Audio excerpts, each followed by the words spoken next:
வணக்கம். இது people English series. இந்த வீடியோல வீக்கெண்ட பத்தி பேசுறப்போ, நம்ம எந்த ப்ரிப்போசிஷன யூஸ் பண்ணணும்?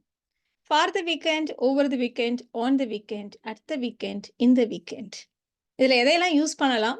எப்ப யூஸ் பண்ணலாம்? அப்படின்றத பத்தி நம்ம தெரிஞ்சுக்கலாம். பொதுவாவே இந்த வீக்கெண்ட் அப்படின்றது ரொம்ப ஆடா இருக்கும். யாரும் யூஸ் பண்றதில்ல. ஸோ, அதனால அத நம்ம விட்டுடலாம். ஸோ, நம்ம ஃபர்ஸ்ட் எடுத்துக்க போறது for the weekend. So, for the weekend அப்படின்னா டு ஸ்பெண்ட் அ வீக்கெண்ட். பொதுவா வீக்கெண்டுனா சனி, ஞாயிறு இல்லையா? இந்த சனி, ஞாயிற நம்ம ஸ்பெண்ட் பண்றத பத்தி பேசுறப்போ, நம்ம தமிழ்ல எப்படி சொல்லுவோம்? கொஞ்சம் யோசிச்சு பாருங்க. இந்த சனி, ஞாயிறுக்கு நான் ஊருக்கு போறேன். அப்படி நம்ம சொல்லுவோம். இல்லையா? இந்த வீக்கெண்டுக்கு நான் ஊருக்கு போறேன். அப்படி நம்ம சொல்லுவோம். பொதுவா அந்த இக்கு சவுண்டுக்கு நம்ம ஃபார் யூஸ் பண்ணுவோம் இல்லையா? இந்த மாரி நவுன்ஸ் கூட. ஸோ அந்த மாதிரி தான் நம்ம இந்த இடத்துல ஃபார் த வீக்கெண்ட நம்ம யூஸ் பண்றோம். அதே மாதிரி இன்னொரு விஷயம் நோட் பண்ணிக்கோங்க. வீக்கெண்டுன்றது ஒரு வார்த்தை. வீக் ஸ்பேஸ் எண்ட் அப்படி நம்ம யூஸ் பண்ணக்கூடாது எழுதுறப்போ. இந்த வார இறுதிக்கு இந்த சனி, ஞாயிறுக்கு ஏதாவது பிளான் வச்சிருக்கியா? Do you have any plans for the weekend? Do you have any plans for the weekend? இந்த சாட்டர்டே, சண்டேக்கு நான் என்னுடைய ஹோம் டவுனுக்கு போறேன். என்னுடைய சொந்த ஊருக்கு போறேன். I am going to my home town for the weekend. I am going to my home town for the weekend. So for the weekend அப்படின்னா டு ஸ்பெண்ட் த வீக்கெண்ட் அப்படின்னு நம்ம சொன்னோம் இல்லையா? ஸோ இந்த வீக்கெண்ட்ல போய் தங்குறதுக்கு ஒரு காட்டேஜ் அவங்க வாடகைக்கு எடுத்திருந்தாங்க. They rented a cottage for the weekend. இப்ப அடுத்து நம்ம பார்க்க போறது over the weekend. Over the weekend அப்படின்னா டூரிங் த வீக்கெண்ட். அதாவது ஃப்ரைடே ஈவினிங்லேருந்து சண்டே ஈவினிங் வரைக்கும் உள்ள அந்த ஹோல் பீரியட ரெஃபர் பண்றதுக்கு நம்ம ஓவர் த வீக்கெண்ட் சொல்லலாம். அதே மாதிரி அந்த ஃபுல் பீரியட்ல ஏதாவது ஒரு பர்ட்டிகுலர் டைம் பீரியட்ல நடக்கிற விஷயத்த பத்தி பேசுறதுக்கும் நம்ம ஓவர் த வீக்கெண்ட் நம்ம யூஸ் பண்ணலாம். இப்போ வார இறுதியில சாட்டர்டே, சண்டேல அவ எங்களோட தங்கி இருப்பா. ஜெனரலா அவ ஹாஸ்டல்ல இருப்பா. வீக்கெண்ட்ல எங்களோட தங்கியிருப்பா. அப்படி சொல்றதுக்கு she stay with us over the weekend. She stay with us over the weekend.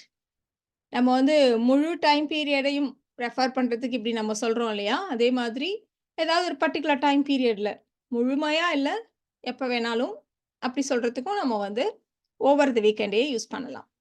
வார இறுதியில தன்னோட அசைன்மென்ட்ஸ் எல்லாம் முடிக்க அவ முடிவு பண்ணா. ஸோ இந்த இடத்துல இந்த ஹோல் பீரியடையும் நம்ம ரெஃபர் பண்றதா வேணாலும் வச்சுக்கலாம்.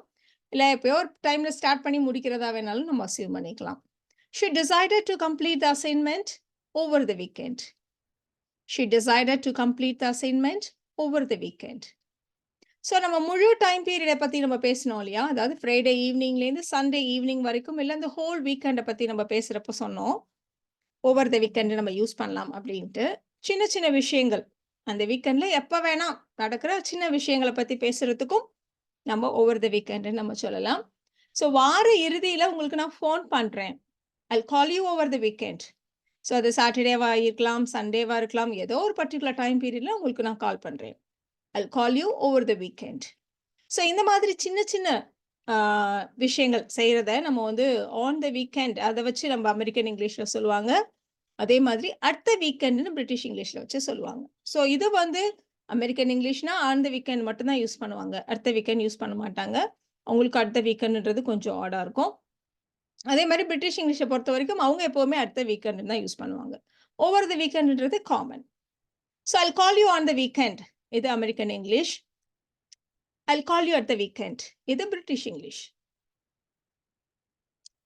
வார இறுதியில அவர் கார வாஷ் பண்ணுவார். He'll wash the car over the weekend. அப்படி இல்லைன்னா he'll wash the car on the weekend இது American English. He'll wash the car at the weekend இது பிரிட்டிஷ் இங்கிலீஷ். இப்போ நாம ஆன் வீக்கெண்ட்ஸ் அப்படின்னு நம்ம சொல்லுவோம். அதாவது ஒவ்வொரு வார இறுதிகளிலும் வார இறுதி நாட்களில் அந்த மாதிரி சொல்றதுக்கு நாம ஆன் வீக்கெண்ட்ஸ் இல்லைன்னா ஆன் த வீக்கெண்ட்ஸ் இப்படி நம்ம யூஸ் பண்ணுவோம். இப்போ இதுக்கும் சில எக்ஸாம்பிள்ஸ் பார்க்கலாம்.